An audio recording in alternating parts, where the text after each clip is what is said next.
about 1 o'clock now. That's the Explorer Glacier. Some of these ones in here in the valley still have a little coating of snow on them. They don't show up quite as bright, brilliant blue. And 4 different glaciers drain into Portage Lake. We'll be able to see them from a little bit of a distance here in a moment.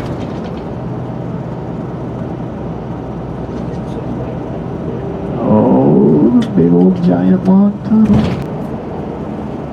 Mosquito up in the window right in front. Looking off to your right, that great big glacier over there called the Byron Glacier. He's still, well, now he's still And throughout the valley here, the various glaciers are named after dead writers and poets. The Shakespeare, the Bard, the Keats, Byron. Here's a good little example. The motor coaches up a ramp onto the flatbed cars of the train. So the passengers sat on the bus sat on the train, and we just piggybacked our way through both tunnels. And they've made some improvements that make that a little bit easier. The biggest thing is they now have 2 big turboprop fans, one at each end, telling us that. So we'll just wait for our green light and then be ready to go. When we arrive in Whittier, we're going to go to the cruise terminal. We'll get in, get looped around, and put in position. I'll need you to sit tight for a couple of minutes while I grab the representative from Phillips Cruises. They'll want to talk to you and tell you what the... Yay! First through! There's a whole bunch of motorhome and boat pullers back there cussing me right now. Yep. Tough bananas. That just cracks me up. Here we go. It really must be miserable in the height of the traffic for tourist season. Yeah. Long waits. Yeah. Alrighty, we let on in. What they did when they changed the tunnel from a purely train tunnel to a combination train and car tunnel, essentially they filled in the area in between the tracks. Added lights. They added, as I mentioned, the air venting system. We'll do about 25 miles an hour in the tunnel here.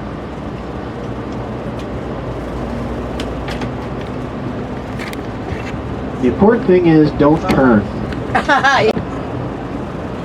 And you will stay here waiting for us? Yep. Oh, good. Yep, I'm going to park the bus and go get lunch. Probably read a book. Well, it's a nice day. I might go for a little hike. Yes, it's well perfect weather. A little warm. Can we leave stuff on the bus? You guys are full of good questions. Can you leave stuff on the bus? You absolutely can. If it's something you don't think you'll need for being on the boat, cameras or medicines or anything like that, certainly leave it on the bus. If I'm not on here keeping an eye on everything, it's totally locked up. This bus is always locked up. So you can certainly leave things on your seats.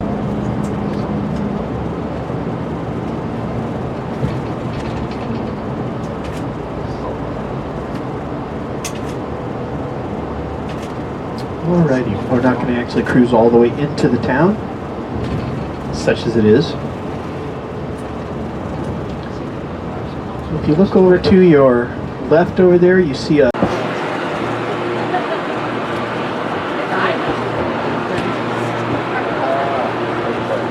Check them out. Just watch them out. The other day, somewhere, he's like, oh, there's sheep on there. 20 minutes later, I'm like, I don't see them. I'm good. Oh, they're right. No, I'm good.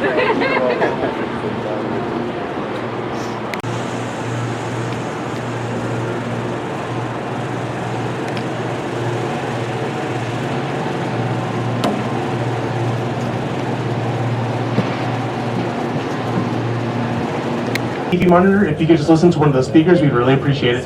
Thank you.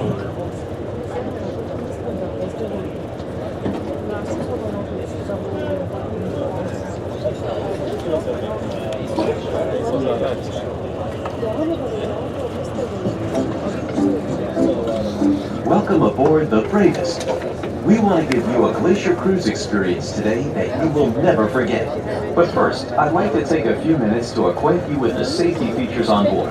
The Bravest is a luxury catamaran that is capable of reaching speeds upward of 30 km for only $5. A crew member behind the bar can assist you with others for only $5. A crew member behind the bar can assist you with a pair to use during the entire cruise today.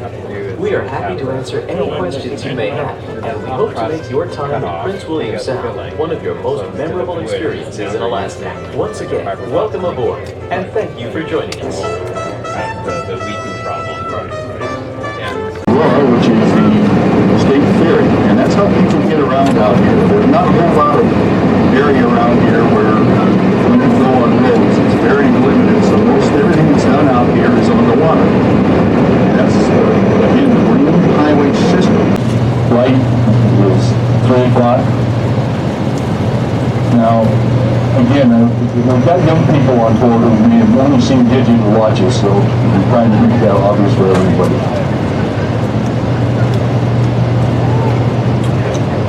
Okay, now, if we look over here right now, just about 3 o'clock.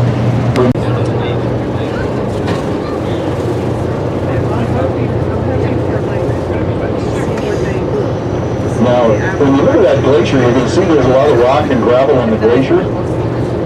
Well, that's the cutting tools of the glacier. These glaciers have all kinds of rock and gravel frozen on the side of them. And think of like, you put your wet hand in to pick up some ice cubes. We have an ice field over there where we've got about 25 glaciers coming out. It's because of the snowpack we get.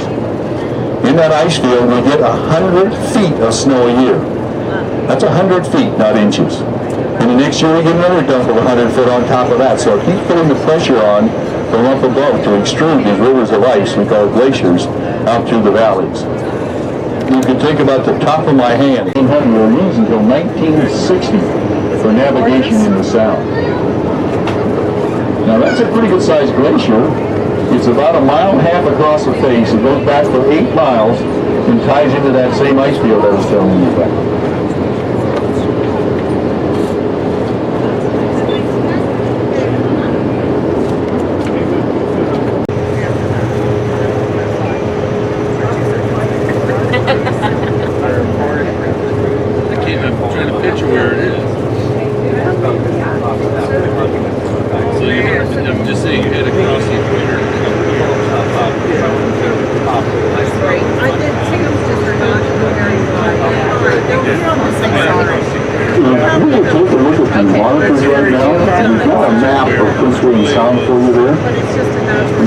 Show you that is to help you understand why, first of all, you have a ranger on board a boat.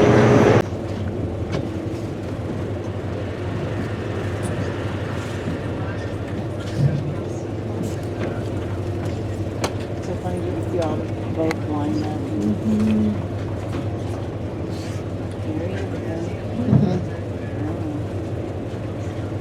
I'm not sure, but I might have seen 2 fins there. 2, yeah.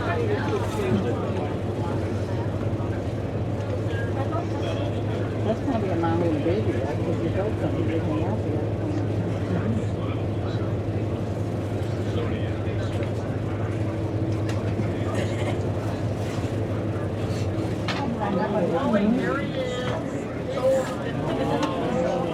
But we're going to see a tail.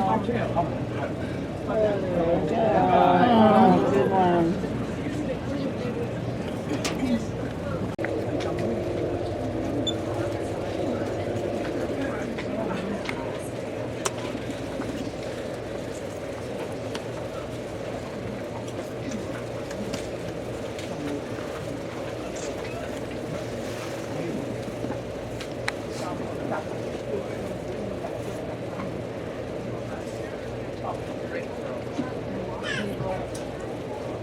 I hope you got a picture of that last blow with the orientation of the whale towards us. You could see that it was split there. Yeah, look at it, right there at the surface of the water.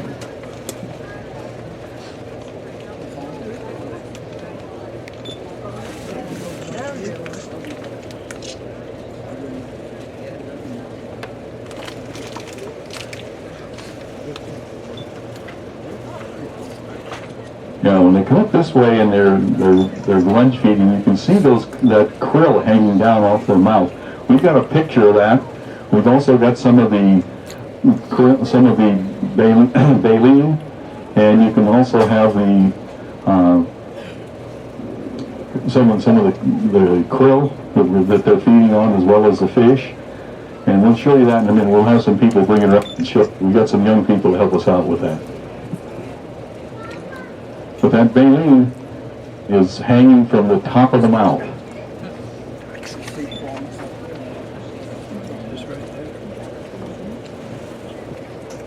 Now all the hair on the inside of that baleen work like the filter. They're able to go ahead and strain out their food sources. And then they use their tongue to lick it off, and they go for another helping.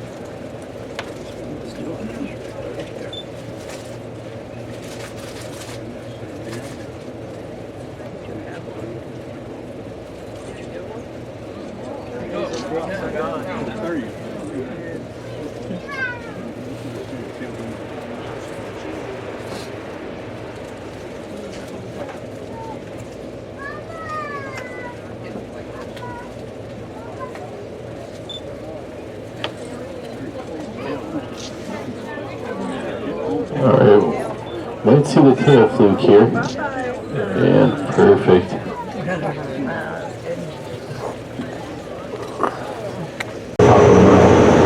That was actually a picture we took a very short distance from here last year.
You'll take it over. I will.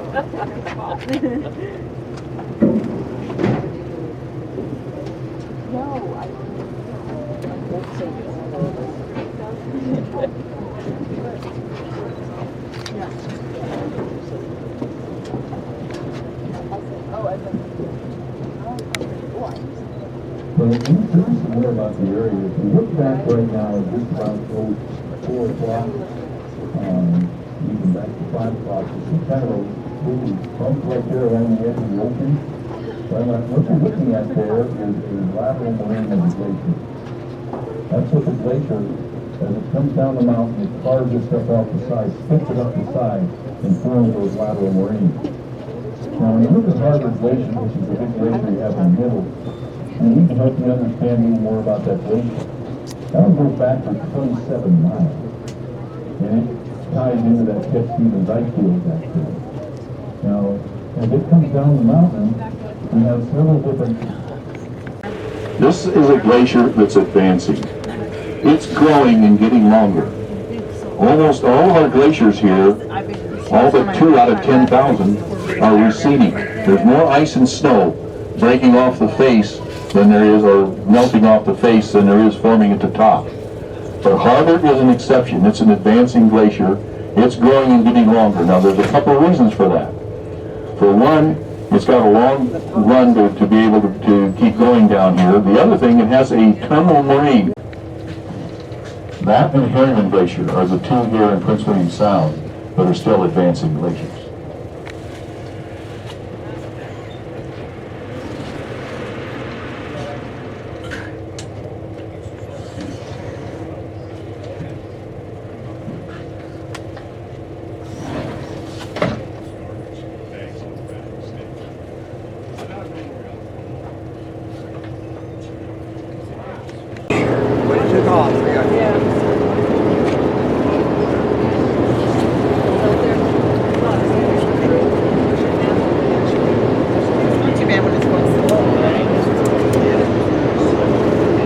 As you can see, the taxis look a little different here than they do other places.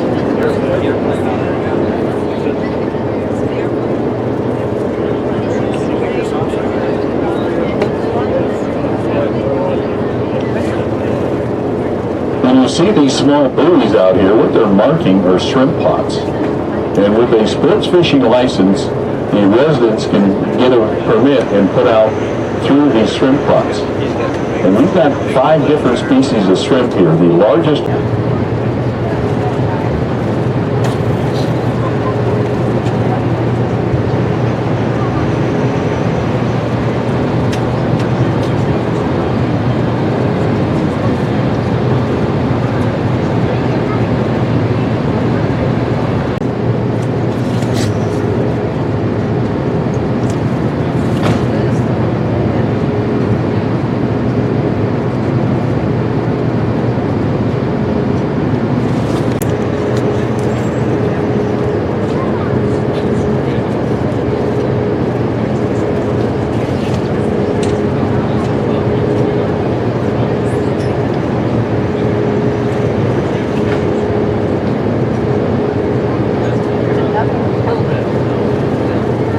we've had the question as to why the glaciers look so blue. And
see the water flowing, coming in from the side.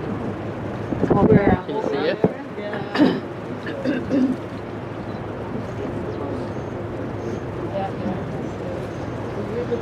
Okay, freeze.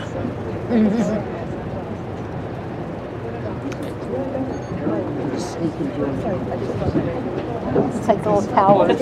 Yeah. Millions of them. Tree go through.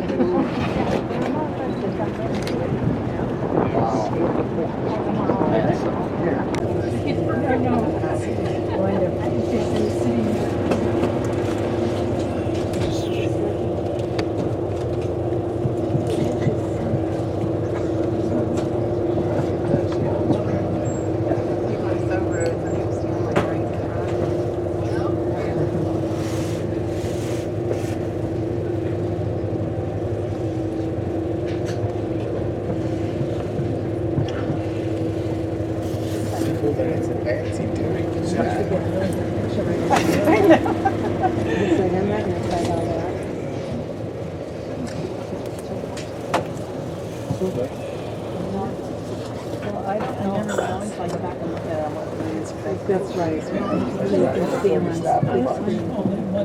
But I think these are going to be pretty good. This is Ukraine.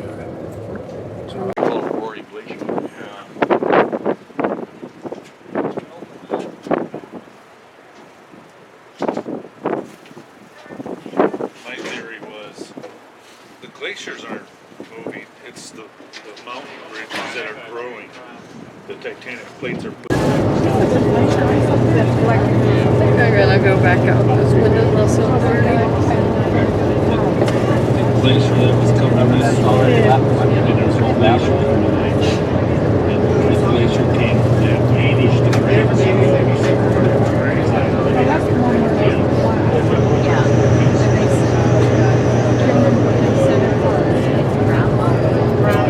Like from the side of the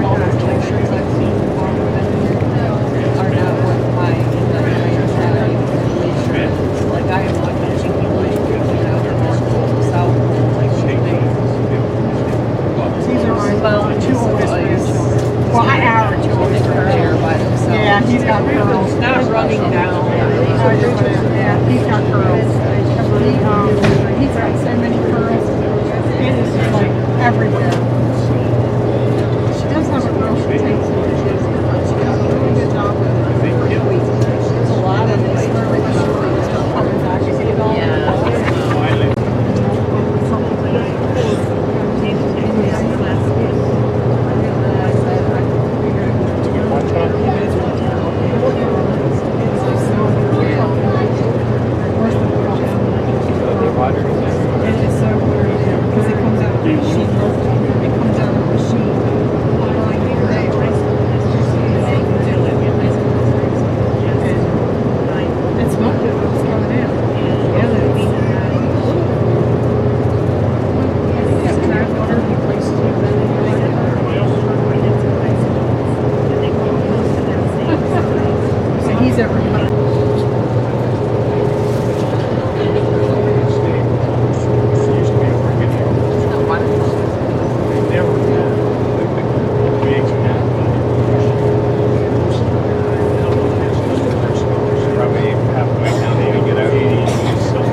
Captain explains to the other the kind of ice they have to go through.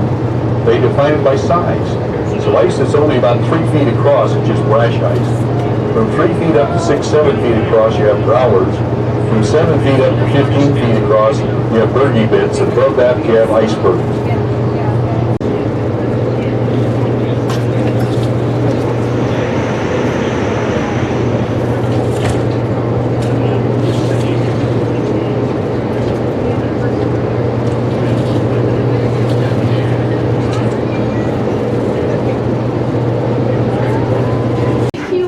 Sea otters in the water too, but the animals you see on the ice there are predominantly the harder seal. We're going to make a turn here. We're going to start traveling through the ice. We're going to open up a better view.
on their backs.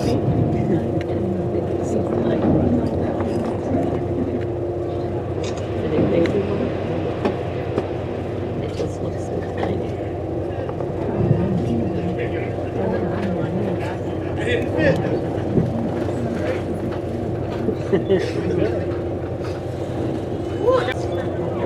There was whales.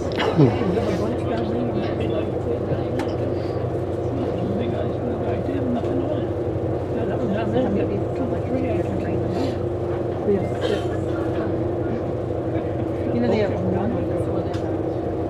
I've done it a couple times, but In turn, talk to some and miss an entire calving.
7:15.